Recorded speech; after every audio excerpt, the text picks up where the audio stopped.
예, 안녕하세요. 예, 만나서 반갑습니다. 이제 여름인 것 같아요. 그죠? 예, 그런데 일교차가 심하죠? 그래서 이럴 때 몸 건강 관리 잘 하셔야 될 것 같아요. 제가 얼마 전에 엄청나게 충격을 받았어요. 저랑 친분이 있는 러시아 스님이 계세요. 러시아 스님이 계시는데, 이제 연세가 한 60 정도 되셨나? 근데 한국에서 이제 참선 수행을 하신 지 20년이 훌쩍 넘으신 그런 러시아 스님이 계셨는데, 그 스님하고 이제 오랫동안 알고 지냈죠. 뭐 엄청 친한 사이는 아니었어요. 말이 잘 안 통해가지고, 그분은 한국말을 잘 못하고, 나는 러시아 말 당연히 못하겠고, 영어도 잘 안 돼가지고, 그냥 서로 얼굴 보면 한 번씩 웃고 그냥 인사 나누는 그런 사이였는데, 어느 날 아침에 볼 일이 있어서 아침에 볼 일 마치고 들어오는데, 아침부터 막 경찰차가 있고 앰뷸런스가 있는 거예요.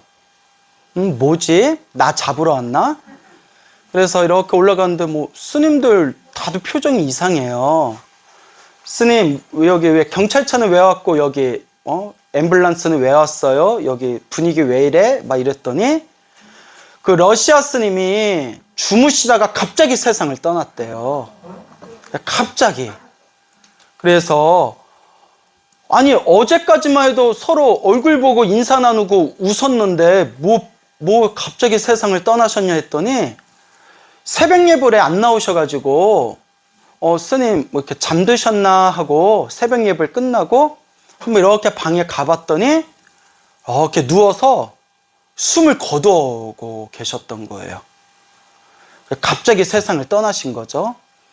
그래서 경찰에서는 이건 무조건 부검을 해봐야 된대요. 예, 왜냐하면 그 사인을 알아야 되기 때문에. 근데 아마 10중 8구는 심장마비겠죠. 주무시다가 갑자기 그냥 세상을 떠나신 거니까. 제가 너무 어이가 없어서 그냥 넋을 놓고 믿겨지지가 않더라고요. 왜냐면 어디가 아프셨고 병원에 입원해 계신 상태였다면 우리가 마음의 준비를 했을 텐데, 어제까지만 해도 같이 공양간에서 밥 먹었던 사이였는데 갑자기 그렇게 세상을 떠나셔가지고 이제 우리 아버지 스님한테 전화를 했죠. 스님 큰일 났다고. 러시아 스님이 계셨는데 주무시다가 갑자기 그냥 숨을 거두셨다고 했더니 우리 아버지 스님 말씀이 이야 정말 큰 복이다 이러시더라고요. 예, 고개 끄덕이시는 분이 계시네요. 정말 큰 복이다. 그렇게 자다가 편안하게 갈 수 있으면 그거 정말 큰 복이라고. 그래서 복은 복인데 그 스님께서도 전혀 마음의 준비가 안 됐을 거 아니에요. 그죠? 전혀 마음의 준비가 안 되어 있기 때문에 당신도 주무시다가 아무것도 정리하지 못하고 저승사자 와서 그냥 같이 가신 거예요. 그래서 제가 넋이 나가가지고 야 정말 희한하다. 정말 믿기지가 않는다. 정말 별일이 다 있다 싶으면서 그때 제가 무엇을 다시 다짐했냐면 내가 앞으로 수행을 더 열심히 해야 되겠다. 왜냐? 우리가 언제 갈 줄 알아요? 몰라요? 진짜 몰라요, 여러분. 그걸 제가 요 며칠 전에 아주 생생하게 경험을 했어요. 그렇게 건강하셨던 분이, 물론 기저질환이 있었을 수도 있어요. 우리한테 말하지 않은 어떤 기저질환자일 수도 있지만 어쨌거나 같이 눈 오면 같이 눈 쓸고 그리고 같이 김장도 하고 같이 팥죽도 끓이고 그렇게 같이 엊그저께만 하더라도 공양간에서 서로 이렇게 웃으면서 함께 공양하셨던 분이 그냥 주무시다가 그냥 갑자기 세상을 떠나신 거예요. 제가 너무나 믿기지가 않고 놀랐고 깜짝 그냥 놀래가지고 제 마음을 다스리면서 지금 이렇게 건강하고 지금 이렇게 정신 생생할 때 뭐 해야 되겠구나? 수행을 좀 더 열심히 해야 되겠구나. 내가 좀 연부를 더 열심히 해야 되겠구나. 저승사자가 언제 올 줄 안다 모른다. 몰라요. 예, 우리 보살님 혹시 아시던 스님이에요? 근데 왜 울어요 보살님이? 나 아시던 분인 줄. 예? 왜 울어요? 아시던 분이에요? 땀 닦는 거였어요, 그냥? 왜 울지? 내가 아는 스님인데? 보살님이 왜 울지? 하여튼, 희한해요. 예. 하여튼, 예. 그래서, 우리가 언제 죽을지 안다, 모른다. 몰라요. 정말 장담할 수가 없어요. 예를 들어, 이제 오늘 여러분들 우리 법회 마치고 저는 이제 또 서울로 올라가야 되잖아요. 스님 5월 달에 또 봐요 했는데 5월에도 안 와. 광우스님 6월에도 안 와. 그래서 아니 광우스님이 바쁘신가? 광우스님 왜 안 오세요? 했더니 참 그날 4월에 법회 마치고 서울 가다가 그만 갔어. 이럴 수도 뭐가 또 A예요. 예. 그러니까 제가 말하고 싶은 게 어떤 뜻인지 알겠죠? 사람이 진짜 한 치 앞도 어떻게 될 수가 알지를 못하더라. 그래서 지금 이 순간에도 우리가 항상 염불을 하고 항상 공덕을 닦아야 됩니다. 그렇죠, 여러분? 그래도 그 스님께서 아쉽기는 하지만 그 스님께서 참선 수행 열심히 하셨나 봐요. 그래서 이왕 가실 거 어떻게 가셨다? 아주 편안하게 조용하게 정말 평상시 그분의 성품대로 조용하게 고요하게 가신 것 같아요. 그래도 이번 생에 참선 수행을 열심히 하셨으니까 다음 생에는 더 좋음은 받으셨겠죠. 그래서 우리가 항상 죽음이 코앞에 있다라는 것을 명심하면서 항상 공덕을 닦고 그리고 늘 이 염불을 수행하면서 우리가 다음 생을 항상 준비할 수 있는 그런 마음의 준비를 해야 될 겁니다. 우리가 항상 부처님의 가르침을 공부하면서 늘 여러분들이 마음에 되새겨야 할 게 있습니다. 우리 부처님께서 늘 하신 말씀이지만 항상 다음 생을 무서워할 줄 알아야 된다. 무엇을 무서워할 줄 알아야 된다? 다음 생. 그래서 다음 생을 무서워할 줄 알아라. 이번 생에 내가 지었던 그 모든 업들이 착한 업을 선업이라고 하고 나쁜 업을 악업이라고 하는데 착한 업이든 나쁜 업이든 그 선업과 악업을 내가 지은 바 그 업보대로 다음 생 내 인생이 펼쳐진다는 겁니다. 좋으면 좋은 대로 싫으면 싫은 대로 다 누가 지은 업이다? 다 내가 지은 업이라는 거예요. 이 모든 게 다 내가 지은 업이다. 그렇기 때문에 내가 지금 이번 생에 내가 살아가면서 짓고 있는 내가 몸으로 지은 행위, 입으로 지은 행위, 생각으로 지은 행위, 몸과 말과 생각으로 지은 나의 이 업의 행위들이 과연 내가 다음 생에 어떤 몸을 새로 받아서 어떤 업의 결과로 어떤 인생을 살아가게 될 것인가. 이것을 무서워하고 무서워할 줄 알아야 된다라고 부처님 경전에 나옵니다. 그래서 사람이 죽으면 가져갈 수 있는 게 하나밖에 없다. 우리가 죽으면 가족들 데려갈 수 있어요, 없어요? 여러분 죽었는데 가족들 데려가면 그것도 큰일이에요. 나 혼자 못 죽어, 니들 같이 죽자 이러면 그건 큰일이죠. 죽으면 가족도 데려갈 수 없고 죽으면 내가 평생 모았던 재산도 가져갈 수가 없어요. 그러면 사람이 죽을 때 가져갈 수 있는 게 뭐밖에 없더라? 그렇죠. 업입니다. 업. 좋은 업은 좋은 업대로, 나쁜 업은 나쁜 업대로 내가 가져갈 수 있는 것은 이 업밖에 없더라. 그렇기 때문에 여러분들이 지금 이 순간, 이번 생에 내가 어떤 삶을 살면서 어떤 업을 지어야 될 것인가 항상 매일매일 고민하고 생각하고 사유하셔야 됩니다. 사람이 살아가면서 힘들고 괴롭고 답답한 일이 있다면 이것도 과거 전생에 지었던 나의 빚과 나의 숙제와 나의 업이고, 또한 이번 생에 살아가면서 내가 편안하고 기쁘고 즐거운 일이 있다면 그것도 내가 과거 전생에 지었던 나의 선업과 나의 복이었다라는 것을 우리들이 항상 되새겨야 됩니다. 그래서 우리 부처님도 말씀하셨고 또 우리 큰 스님들도 한결같이 하신 말씀이 중생은 다 뭐대로 살아가더라? 다 업대로 살아가더라. 우리 중생은 다 자기 업대로 살아간다. 그 업은 다 누가 지었다? 다 내가 지었구나. 그 중생은 다 자기 복대로 살아간답니다. 다 내가 지은 복대로 살아간다. 그래서 불법 공부를 깊이 하고 부처님 가르침을 잘 공부한 사람들은 살아가면서 남을 부러워하거나 남을 질투하는 마음이 점점 사라집니다. 왜 그럴까요? 다 자기가 지은 복대로 살아가는 거니까. 또 인생을 살아가면서 남을 원망하고 남 탓하는 마음이 점점 사라집니다. 그것도 누구의 업이니까? 그것도 다 내가 지은 업이니까. 그래서 부처님의 가르침을 공부하면서 항상 마음으로 내가 지금 이 순간 몸과 말과 생각으로 어떠한 업을 지어야 될 것인가, 어떤 복을 닦아야 될 것인가, 항상 이것을 마음에 되새기고 되새기면서 우리가 불자로서의 삶을 살아가야 됩니다.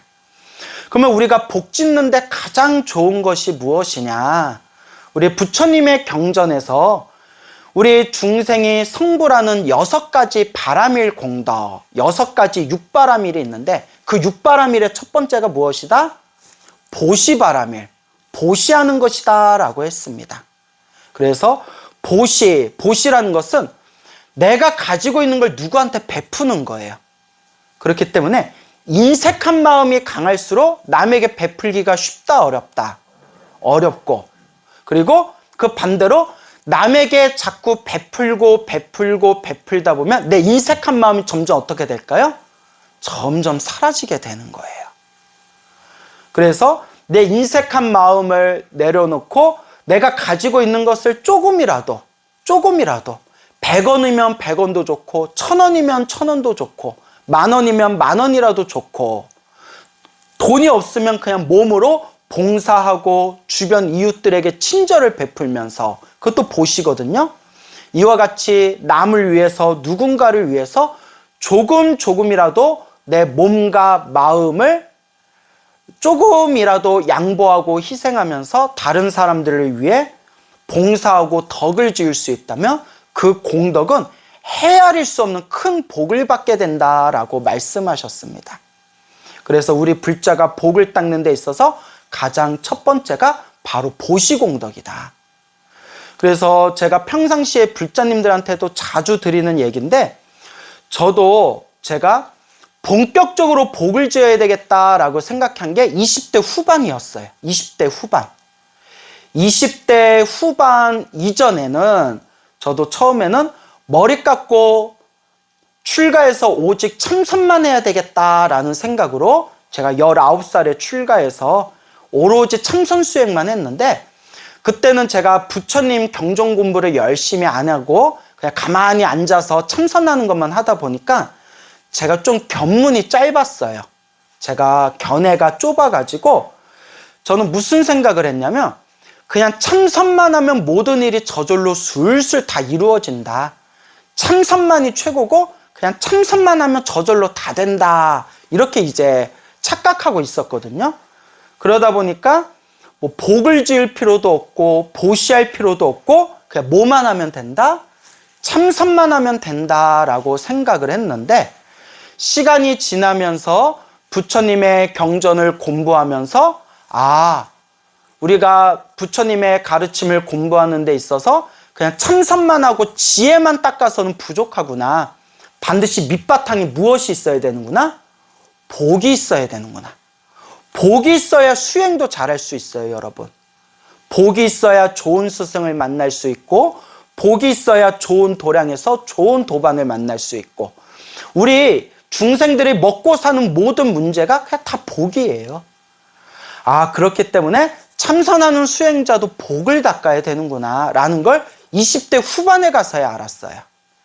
그때부터 저도 이제 보시공덕을 지어나가기 시작했는데 꾸준히 10년이 넘게 있으면 있는 대로 없으면 없는 대로 자꾸 조금씩 보시하고 복을 짓고 보시하고 복을 지으려고 노력하다 보니까 어느 순간에 제 삶이 굉장히 이렇게 윤택해지는 걸 느끼게 됐어요. 그래서 주변에 스님들이 광우 스님은 뭐 얼굴에 개기름이 흐른다고. 근데 이게 개기름이 아니에요. 복을 많이 지은 윤택함이에요. 그렇죠? 그냥 기름도 맞게 맞는데 예. 그래서 내가 지은 복이 누구한테 돌아오더라? 자기 자신한테 돌아오더라 라는 것을 우리가 명심해야 됩니다. 그리고 그렇게 우리가 보시공덕을 지으면서 또 명심해야 되는 게 계율을 잘 지켜야 됩니다. 무엇을 잘 지켜야 된다? 계율. 우리 불자가 반드시 명심해야 할 계율, 가장 중요한 기초되는 계율이 5개예요. 뭐라고요? 5개. 다 외우시죠? 살도 음망주 이렇게 외우시면 된다고 했죠. 뭐라고 외운다? 예. 살도 음망주. 살생하지 말라. 살아있는 생명을 죽이지 말아라. 도둑질하지 말아라. 남의 물건을 훔치지 말아라. 음이 뭐예요? 음란한 짓 하지 말아라. 그래서 뭐 바람을 피운다거나 그렇게 남녀관계를 문란하게 갖거나 그런 삿된 음행을 하지 말아라 라는 뜻이죠. 망은 거짓말을 하지 말아라. 그런 허망한 말을 하지 말아라. 주가 뭐예요? 술. 정확히 말하면 술을 포함해서 정신을 흐리게 하는 것을 가까이 하지 말아라.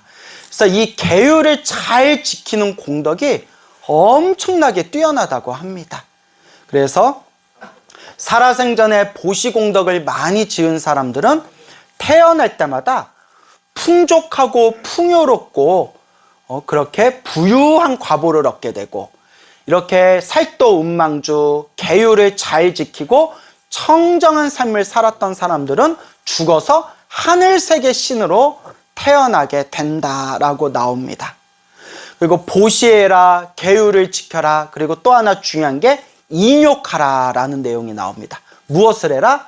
인욕을 해라. 인욕이 무엇이죠? 참아라. 이제 이 참는 게 꾹꾹 참아라 라는 뜻이 아니라 내 마음에서 녹여라 라는 뜻이 있어요. 내 마음 안에서 녹여라. 나를 힘들고 괴롭고 답답하게 하는 이 모든 상황이나 나를 힘들고 괴롭고 답답하게 만든 사람들 자체가 다 누가 지은 업의 인연이다? 내가 지은 업의 인연이라는 거예요. 그래서 참아라. 그럼 어떤 분이 이런 얘기를 하세요. 자, 이런 게 이제 중요한 지혜인데, 스님 법문 듣고 강의 듣고 많은 큰 도움을 얻었습니다. 근데 스님이 큰 복을 얻고 싶으면 참아라 라고 했는데 제가 큰 돈을 빌려주고 못 받은 게 있습니다. 그것도 꼭 참아야 됩니까? 그래서 제가 어떻게 대답을 해드려야 내가 지혜롭게 대답을 해드릴 수가 있을까? 근데 우리가 항상 부처님 말씀, 경전의 근거를 둬야 되잖아요. 그래서 제가 무슨 말씀을 드렸냐면, 스님이라면 그거 받을 생각을 하지 말아야 된다. 왜냐하면 부처님께서는 출가수행자, 스님들은 무소유의 삶을 살으라고 했다. 하지만 여러분들 같이 사회생활하는 재가신자들은 빌려줬으면 당당하게 받아라. 만약에 못 받으면 법적인 도움을 받고, 우리나라는 법치국가니까 법적인 도움을 받아서 받을 수 있으면 받아라. 그 마음이 좀 놓이시죠? 예? 받아라. 단, 이게 중요한 겁니다. 받으려고 노력했는데도 못 받았을 경우, 그럴 때는 뭐 하지 말아라? 원망하지 말아라. 이게 이제 중요한 거예요. 받을 수 있으면 받되 도저히 못 받는 상황에는 뭐 하지 말아라? 원망하지 말아라. 그냥 전생에 내가 지은 내가 빚이 있었는데 그냥 빚을 갚았다라고 생각해라. 이렇게 이제 말씀을 드렸습니다. 그러니까 여러분들도 어디 빌려준데 채무관계가 있으면 받을 수 있으면 받으세요. 알겠죠? 근데 받으려고 해도 못 받을 경우에는 뭐 하지 말아라? 그때는 원망하지 말아라. 그래서 저도 여기저기 빌려준 데가 있는데 못 받고 있어요. 예? 아주 그지 같아요. 예? 그래서 이제 하여튼 우리가 이렇게 인생을 살아가면서 이렇게 내 인생을 살아가며 내 마음대로 내 뜻대로 이루어지지 않는 게 바로 이 사바세계입니다. 그래서 여러분 사바세계라는 말 많이 들어보셨죠? 이 사바세계의 뜻이 뭐냐? 참아야만 살 수 있는 세계란 뜻이에요. 뭐 해야만 살 수 있는 세계? 참아야만 살 수 있는 세계. 그게 사바세계예요. 그래서 옛날 옛적부터 큰 스님들께서 하신 말씀 중에 세상에서 가장 큰 망상이 뭔 줄 아냐? 세상에서 가장 큰 망상이 인생을 내 마음대로 통제할 수 있다라고 생각하는 게 가장 큰 망상이래요.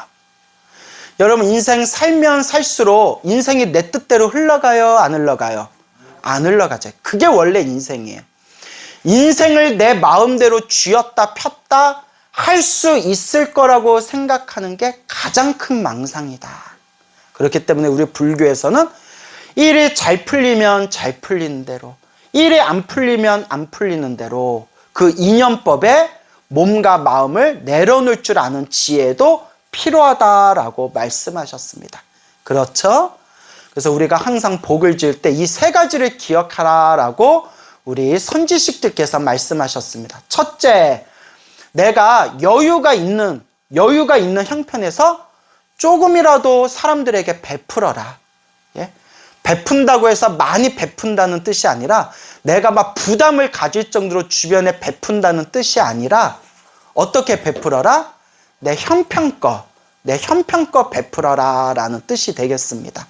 그 다음에 두 번째는 뭘까요? 계율을 잘 지켜라. 그래서 우리가 살아가면서 이 계율이라는 것은 나쁜 업을 짓지 않고 몸과 말과 생각으로 나쁜 업을 짓지 않고 좋은 업을 짓겠다라는 마음가짐이 바로 계율을 지키는 마음가짐입니다. 그래서 계율을 잘 지켜라. 그 다음에 세 번째가 뭐라고 했죠? 예, 인욕하라. 예, 말씀드린 지 10분뿐이 안 된 것 같은데 다 잊어먹은 것 같아요, 분위기가. 아니죠? 다 기억나시죠? 아, 뭐가 허술해. 뭐가 전체적으로 허술한 느낌이 들어. 자, 어쨌거나 인욕해라, 참아라. 할 수 있으면 열심히 노력하되 안 돼도 뭐 하지 말아라? 원망하지 않는 삶. 그것이 참 중요합니다. 근데 제가 주변에 많은 분들을 이렇게 상담을 하잖아요. 제가 정말 한 수백 명의 사람들과 대화를 나눠봤을 거예요. 그래서 제가 굉장히 동안이었어요. 굉장히 동안이었는데 제가 사람들을 하도 많이 만나고 얘기를 하다 보니까 내가 진기가 쪽 빠졌어요. 진짜. 저 예전에 되게 뽀송뽀송했거든요. 막 거울 볼 때마다 깜짝 놀래요. 뭐 화장품을 바꿔야 되나? 그래서 사람들을 하도 많이 만나서 진기가 빠졌는데, 근데 제가 수많은 사람들하고 대화를 하고 상담을 하다 보면 여러분, 그 사람들이 자기 속마음을 다 털어놓잖아요. 예? 뭐 친구들이나 가족들 앞에서 할 수 없는 얘기를 상담하면서 속마음을 다 털어놓지 않습니까? 제가 무엇을 느꼈냐면, 멀리서 보면 저렇게 행복하고 즐거워 보이는 저 사람들조차도, 멀리서 보면 저렇게 부럽게 보이는 저 사람들조차도 실제로 속마음을 털어놓고 자기의 고민을 이제 상담을 하면, 아, 이 세상에 고민 없는 사람이 있다 없다, 다 자기만의 짐이 있구나라는 걸 느끼게 됩니다. 다 자기만의 짐이 있구나. 근데 사람이 완벽한 사람이 없어요. 돈이 많은 사람은 가족관계가 완전 막장이에요. 콩가루 집안이라고 하죠. 돈이 많은 사람은 가족관계가 문제가 있고, 가족관계가 원만한 사람은 돈이 없어서 고생이고, 가족관계도 좋고 돈도 있는데 건강이 너무 나빠요. 어쩜 그렇게 잘하세요? 또 무슨 일이 있냐면, 돈도 많고 그리고 몸도 건강하고 가족관계도 좋았는데 갑자기 자식이 또 이상하게 말을 또 안 듣는 거예요. 그래서 정말 희한하다. 제가 보면서도 정말 희한하다. 정말 희한하다. 세상에 완전한 집이 있구나 없구나? 없습니다. 그래서 제가 말씀드리잖아요. 인생을 내 마음대로 떡 주무르듯이 주무를 수 있고, 내 마음대로 인생을 내 마음대로 통제하면서 살 수 있다는 게 가장 큰 무엇이다? 망상이다. 그러니까 주변에 스님들도 그러세요. 저를 보면 광우스님은 부족한 게 뭐야? 광우스님은 부족한 게 뭐가 있어? 이러는데, 그렇게 얘기하면 저도 저만의 고민이 있을까요? 없을까요? 저도 엄청나게 큰 고민이 있어요. 제가 밤마다 잠이 안 와요. 자가도 막 경기를 일으켜요. 무슨 고민인지 말씀드릴까요? 그러니까 어디 가서 얘기 함부로 안 하는데, 자다가도 어떻게 해야 이 중생들을 제도하나. 너무나 큰 고민이, 어떻게 해야 이 중생들을 제도하나. 이렇게 말을 안 듣는데 이 말 안 듣는 중생들을 어떻게 제도하나. 근데 그게 내 뜻대로 돼야 안 돼요? 안 돼요. 그게 사바세계예요. 열심히 노력하되 뭐하지는 않는다? 원망하지 않고 집착하지 않고 그냥 묵묵히 닦아갈 뿐입니다. 아시겠죠? 보시하고 계율을 지키고 그렇게 인욕하고 참아가면서 살면서 가장 큰 공덕을 닦는 법이 있다. 그것이 무엇이냐? 수많은 큰 스님들께서 하신 말씀 중에 이 세상에 가장 쉽게 가장 큰 공덕을 닦는 법이 있다. 그게 바로 염불공덕이다 라고 하셨어요. 무슨 공덕? 염불공덕. 여러분 한번 소리내서 자그맣게 소리내서 나무아미탑을 해보세요. 관세음보살 해보세요. 지장보살 해보세요. 힘들어요? 안 힘들어요? 안 힘들죠? 힘들지 않은 그냥 누구나 쉽게 할 수 있는 이 염불 자체에 엄청난 공덕이 있답니다. 그래서 우리가 나무아미탑을 한번 소리내어 부르고 관세음보살 한번 소리내어 부르고 지장보살하고 한번 소리내어 부른 것만으로도 우리는 이미 무엇이 쌓였다? 공덕이 쌓였다라고 이야기합니다. 그래서 저도 처음에는 선원에 다니고 경전 공부하고 할 때에는 공덕 중에 영불공덕이 가장 뛰어나다라는 말을 들으면 그냥 이게 그냥 아유 나이 많으신 노보살님들 염불 열심히 하라고 그냥 만든 말인가 보다 생각했지만 제가 실제로 염불을 하고 기도를 하고 수행을 하면서 제 스스로 마음에 체험을 하면서 정말 내 마음속으로 강하게 느끼지고 강하게 확신이 든 게 정말 무슨 공덕이 뛰어나구나?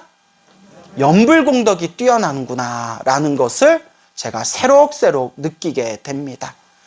그래서 우리가 부처님의 가르침을 닦으면서 이 염불이라는 게 얼마나 중요한 건지 생활 속에서 누구나 닦을 수 있는 이 염불이라는 게 얼마나 큰 공덕과 힘이 있는 건지 우리가 생활에서 일상에서 여러분들이 스스로 맛을 보고 체험을 하셔야 됩니다. 제가 오늘 법문 서두에 내가 큰 충격을 받았다라는 말씀 드렸죠. 큰 충격을 받았다. 그렇게 건강해 보이던 그 스님께서 그 한밤중에 정말 한밤중에 혼자서 방에서 주무시다가 그냥 그 자리에서 그냥 이렇게 숨을 거두신 그런 일을 겪고 나서 아 정말 우리가 언제 이 세상을 떠날지 언제 염라대왕 만나러 갈지 알 수가 있다 없다? 정말 한 치 앞도 알 수가 없구나. 그래서 내가 염불공덕을 더 많이 지어야 되겠다라는 그런 마음을 갖게 되었다 말씀드렸죠. 예전에 중국에 어느 큰 스님이 계셨어요. 이 중국에 큰 스님이 계셨는데 어찌나 머리가 총명하고 똑똑하신지 책을 보시면 부처님 경전을 보시면 경전이 사진 찍히듯이 찍히셨대요. 그 정도로 아주 총명하신 큰 스님이 계셨는데 이 스님께서 8만대장을 거의 달달달달달 외울 정도로 그렇게 이제 불교 경전 공부를 많이 하셨던 분이었어요. 그러다가 그분이 어느 날 너무 크게 무리를 하고 과로를 하셨는지 큰 열병에 걸리셨어요. 열병. 이제 몸에 열이 펄펄 끓는 열병에 걸리셨는데 그 열병이 지금 말로 하면 뭐겠어요? 감기예요. 이제 큰 감기 모살, 독감 같은 게 걸렸겠죠? 어찌나 세게 걸리셨는지, 어찌나 몸이 아프셨는지 몇 날 며칠 동안 의식을 잃고 사경을 헤맬 정도로 그렇게 큰 열병을 앓으셨대요. 그렇게 열병을 앓고 막 사경을 헤매셨는데 그분이 열병에서 딱 깨어나고 난 뒤에 그때 머리를 그때 다치셨는지 그 열이 뇌에 솟구쳐가지고 그렇게 똑똑하신 분이 그렇게 경전을 달달 외우시던 분이 외우던 경전들을 싹 다 잊어버렸대요. 아깝죠? 아깝잖아요. 그러면서 그분이 이렇게 이제 얼마나 시리가 크겠어요? 가만히 이제 몇 날 며칠 동안 말도 않고 가만히 앉아 계시다가 문득 제자들을 모아놓고 이런 말씀을 하셨대요. 내가 평생 똑똑하다, 총명하다라는 교만심으로 살아왔는데 몸이 아파서 자리에 누웠는데 막 몸이 아파가지고 막 그 걷잡을 수 없는 통증 때문에 하루하루가 지옥 같았는데, 그동안 달달 외웠던 부처님 말씀이 통하더라 통하지 않더라. 하나도 안 통하더라. 머릿속에 하나도 안 떠오르더래요. 여러분, 정말 아프면 부처님 말씀도 잘 안 떠올라요. 아이고 나 죽겠다, 아이고 나 죽겠다. 경험 있나요? 저도 이렇게 경전 공부하는 걸 좋아하지만, 제가 한두 달 전에 오미크론 걸렸거든요. 오미크론 걷어서 뻗어 있으니까 경전이 눈에 들어와요, 안 들어와요? 안 들어와요. 막 목은 아파 죽겠고. 그리고 열병에서 나은 뒤에 당신의 마음을 살펴봤더니 그동안 몇십 년 동안 외웠던 경전의 구절들이 머릿속에 잘 떠오르더라 안 떠오르더라. 그래서 싹 다 잊어먹었다는 거예요. 열병을 앓고 나서. 그러면서 제자들에게 하신 말씀이, 몸이 아파가지고 몇 날 며칠 동안 의식을 잃고 의식이 왔다 갔다 한 것만으로도 이렇게 고생을 했는데, 죽음이 코앞에 온다면 내가 이걸 어떻게 이겨내겠느냐. 그분은 정말 엄청나게 큰 체험을 하신 거예요. 몸이 독감에 걸려가지고 열병에 걸려서, 열병에 걸린 그 고통만으로도 정신이 오락가락 해버리는데, 생사가 코앞에 닥치면, 죽음이 코앞에 닥치고 저승사자가 찾아왔을 때 어떤 힘으로, 무슨 힘으로 내가 이걸 이겨낼 것이냐 하면서 그날부터 오직 연불만을 닦으셨대. 오직 뭐만을 닦으셨다? 오직 연불. 오직 연불. 저는 그 마음을 알아요. 예전에 제가 크게 아팠을 때, 엄청 아팠을 때, 저도 막 경전 이것저것 많이 외우고 있잖아요. 너무 아파서 들어누웠을 때 부처님 경전의 말씀이 떠오른다 안 떠오른다? 안 떠올라요. 오직 뭐만 떠오를까요? 아이고 관세음보살, 관세음보살님 저 좀 살려주세요. 오직 연불만은 살아있어요. 오직 연불만은 살아있더라고요. 그것도 물론 내가 습관이 들었기 때문이죠. 정말 몸이 아프고 정말 의식이 왔다 갈 때는 막 복잡한 부처님의 교리, 가르침이 떠오르는 게 아니라 오직 뭐만 떠오르더라? 연불만 떠오르더라. 아이고 관세음보살님, 아이고 지장보살님 나 죽습니다.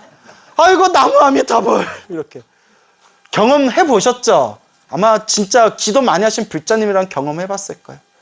그때 몸이 좀 덜 아플 때는 반야심경도 생각나고 금강경도 생각나고 법화경도 생각나지만, 몸이 죽을 듯이 아플 때는 오직 부처님밖에 생각이 안 나요. 그래서 그 중국의 큰 스님이 오직 나무아미타불, 나무아미타불, 나무아미타불 10년, 20년 동안 오로지 연불법문을 닦았고, 신도들이 찾아올 때마다 오직 연불하십시오, 오직 연불하십시오. 우리가 죽을 때 가져갈 수 있는 건 오직 연불공덕입니다 라고 신신당부를 하셨는데, 아니나 다를까 그 스님께서 어느 날 깨끗하게 목욕하시고, 그리고 옷을 잘 갈아입으신 뒤에 제자들한테 내가 오늘은 떠날 때다 라고 제자들과 인사를 나눈 뒤에 방에서 편안히 누우셔가지고 나무아미타불, 나무아미타불 연불하면서 편안하게 숨을 거두셨다. 그렇게 숨을 거두시고 나서 3일이 지난 뒤에도 돌아가신 방 안에서 향냄새가 끊기지를 않았다라는 내용이 전해지고 있습니다. 제 인생의 목표예요. 제 인생의 목표가 죽을 때 연불하면서 죽는 거예요. 죽을 때 뭐 하면서 죽는 거? 연불하면서. 근데 죽을 때 막 순이야 이렇게 첫사랑 이렇게 이름 부르면서 순이야 이렇게 죽으면 얼마나 창피해요, 그죠? 그래서 죽을 때 죽더라도 누구를 부르면서, 부처님을 부르면서 죽을 수 있다면 이번 한 생 정말 영불공덕을 잘 닦은 것일 것이다. 그리고 부처님 부르면서 죽을 수 있다면 그 사람이 악도에 떨어지겠어요? 아니죠. 죽으면서 부처님을 부르면서 세상을 떠날 수 있다면 최소한이 인간이나 천상의 몸에 날 것이고, 혹은 극락정토에 왕생하기를 발언한 사람이라면 마땅히 숨을 거두자마자 아미타 부처님 극락세계에 태어나게 될 것이다. 사람으로 태어나도 복을 다 누리고 나면 결국 생로병사에서 벗어날 수가 없고, 하늘세계에 태어났다 하더라도 내가 복을 다 쓰고 나면 천상세계에서 똑 떨어질 수밖에 없는데, 우리가 마땅히 가야 할, 불자들이 가야 할 마음의 고향이 있다면 저 아미타 부처님과 관세음 보살님과 대세지 보살님과 수많은 대승의 선지식들께서 지금 이 순간에도 법을 설하시고 중생들을 제도하고 계시는 저 성불학교 극락세계에 입학하는 것이 우리 불자들이 가야 할 최고의 길이 아니겠느냐라고 제가 평상시 우리 불자님들에게 자주자주 말씀을 드립니다. 그러니까 여러분, 정말 우리가 언제 떠날 줄 몰라요. 그죠? 정말 모릅니다. 우리가 내일 갈지, 물론 내일은 안 갈 것 같아요. 확률상 내일 갈 것 같지는 않은데, 막말로 내일 갈지, 일주일에 갈지, 몇십 년 후에 갈지. 하지만 중요한 거는 갈 때 가더라도 내가 이번 생 얼만큼 내가 부처님께 밥값하고 갔는가, 얼만큼 복과 선업과 공덕을 닦고 갔는가, 늘 마음에 되새기고 되새겨야 된다라는 것을 꼭 명심하시길 바랍니다. 그리고 제가 느낀 게, 스님이 이렇게 돌아가시고 나서 부검 같은 거 해야 되니까 뭐 이렇게 사람들이 거기 방 안에 왔다 갔다 하잖아요. 그거 보고 느낀 게, 평소에 방 청소를 잘해야 되겠다. 방 청소 잘하고, 예? 그리고 좀 정리해 놓고, 그리고 이제 우스갯소리인데, 광우 스님 언제 갈지 모르니까 밤에 잠자기 전에 컴퓨터 싹 정리해 놓고 자라고. 컴퓨터. 그래서 우리 보살님, 내가 컴퓨터 비밀번호 알려드릴게. 나 죽었다는 소리 들으면 절대 보지 마시고 다 포맷해 주세요. 알겠죠? 이제 웃자고 한 말이고. 그래서 그런 농담을 해요. 스님들이, 광우 스님, 나 죽었다는 소식 들리면 나 장례식장 오지 말고 무조건 내 방 가가지고 나 컴퓨터부터 부셔달라고. 이렇게 이제 우스갯소리로 이제 그런 농담을 하기도 하고. 근데 갈 때 가더라도 깔끔하게 해놓고 가야 될 것 같아요. 그죠? 그래서 저 방 되게 더럽거든요. 그래서 좀 찔려요. 자, 어쨌거나. 그래서 여러분들 매일매일 항상 연불공덕 지으시기 바랍니다. 알겠죠? 그리고 연불공덕을 닦아나가면서 열심히 기도하고 수행하되, 내가 올바르게 기도하고 있는지, 올바르게 수행하고 있는지 내가 정확한 지도와 나침판을 내가 갖추고자 한다면 결국은 스님의 법문을 듣고 경전 공부를 해야 됩니다. 알겠습니까? 그래서 스님 법문 많이 듣고 경전 공부 하시면서 내가 올바로 연불공덕을 짓고 있는지, 올바로 불자로서 수행하고 있는지를 스스로 되새기고 스스로를 반조해 보면서 이번 생에 복과 선업과 공덕을 잘 닦아나가시기 바랍니다. 오늘 여기서 마치겠습니다.